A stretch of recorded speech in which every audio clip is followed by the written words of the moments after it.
At para naman sa ating presyong palengke, ito, andito tayo ngayon sa palengke ng Cabanatuan, dito sa Kapitan Pepe, para alamin kung magkano nga ba ang presyo ng bilihin ngayon dito sa palengke. Simulan natin sa isda. Magkano kaya ang kilo ng eto? Hello, Nanay! So eto, magkano po ngayon ang kilo ng galunggong, Nanay? 220 lang. 220 pesos. About sa bangus, Nanay, magkano po? 240 malaki, 220 yung medium, 180 yung katamtaman.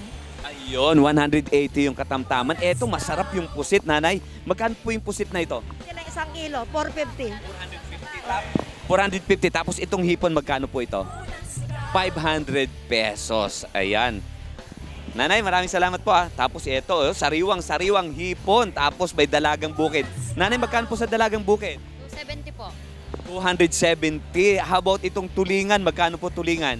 220 po per kilo. 220 pesos. Eto, ate, may itatanong ako. Eto, mukhang masarap to.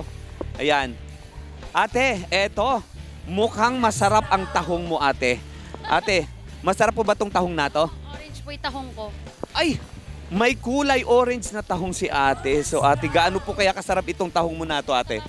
Ay, kung gusto nyo ng mataba at masarap na tahong, eto, bili lang po kayo dito kay ate. Anong pangalan ni ate? Ito po, sa bungad lang po, Digna and AJ po. Yun. Kay ate Digna and EJ, tahong. Ayan, napakasarap ng tahong. Mukhang sariwang-sariwa yung tahong mo, ate, ano? Opo, naman, mataba, sigurado. Tsaka malinis na po. Yun. So, masarap, malinis, mataba ang tahong ni ate. Okay? At para naman sa presyo ng manok, ay nasa 170 hanggang 180 per kilo.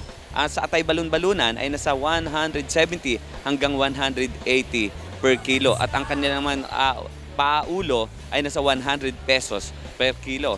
At pagdating naman sa baboy ay nasa 360 hanggang 370 bawat kilo. Kaya alamin naman natin kung saan makakabili ng murang karni ng baboy ngayon. Kasi syempre yung ating mga kababayan gusto nilang makamenos. Kaya pupuntahan natin yung sinasabing mas mura ang presyo ng baboy. Katulad niyan, kung pupunta ka sa palengke, ang presyo ng baboy ay nasa 360 hanggang 380. Pero dito nga kay Ate Marie Bayan ay para lang mabenta yung kanyang tindang baboy para hindi masira sa buong maghapon, ay binibenta niya ng 320 na lang per kilo.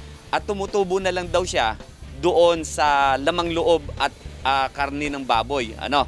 Ate, paano na lang po kayo kumikita ngayon dahil nga sa medyo bagsak presyo po yung karni ng baboy? Ay, hindi naman po bagsak presyo, kundi mataas po yung presyo ng baboy po natin. Sa totoo lang po, kumikita lang din po ako sa laman loob. At least, ang hangad ko na lang din po, makakain po kami sa umaga, tanghali, hapon, dahil yung laman loob, yun lang po yung kinikita ko. As in, wala na po talaga dahil sa taas ng presyo ng mga baboy, taas ng presyo ng mga bilihin. So, ibinebenta ko na lang din po sa presyong 320. Kaysa naman po ma-stop yung negosyo ko na yun lang po yung pinagkukunan po namin. Ayan, katulad niyan. So, isang buong baboy na bibilihin niya, yung lamang loob na lang ang kanyang magiging tubo na kumikita daw siya ng halos 500 hanggang 600 pesos pag naibenta niya ang lamang loob ng baboy. Pagdating naman sa presyo ng lechon, ito, nasa 800 pesos per kilo. Maging ang lechon ay mas mataas din ang presyo ng baboy. At yan ang ating presyong palengke kasama si Jeff Gonzales at si Toman Sanal. Smile Super 23rd para sa Balitang Unang Sigaw.